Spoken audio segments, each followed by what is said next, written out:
Le mystère qui entoure la mort de Yasser Arafat devrait être levé d'ici à la fin de l'année. Le CHUV à Lausanne vient de recevoir 2 lettres de l'autorité palestinienne que la RTS a pu consulter. Elles invitent officiellement les spécialistes lausannois à se rendre au plus vite à Ramallah pour examiner la dépouille du Raïs mort en 2004.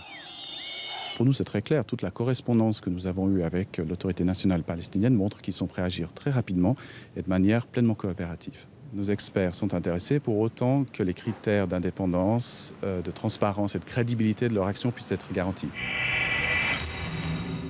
Début juillet, une enquête exclusive d'Al Jazeera lançait un pavé dans la mare. La chaîne qatari avait mandaté des experts du CHUV pour analyser des effets personnels de Yasser Arafat et des traces de polonium, substance radioactive mortelle, pointaient vers un empoisonnement. Mais pour en être certain, il faut maintenant exhumer le corps et procéder à des analyses approfondies. Je dirais que si je prends un os au hasard dans un cimetière, la probabilité d'y mesurer du polonium est proche de 0. Dans ce cas précis, si je devais donner une probabilité, je dirais qu'avec les mesures que nous avons effectuées, elle serait supérieure à 50%.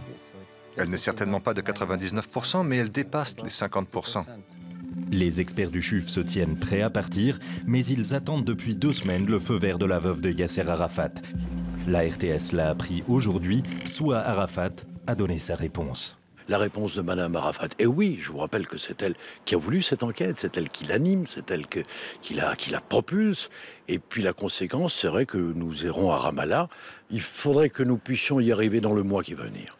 Le temps presse car la durée de vie du polonium est limitée.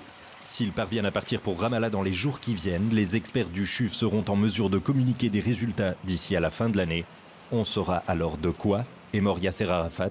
Si c'est du polonium, resterait à déterminer qui l'a empoisonné.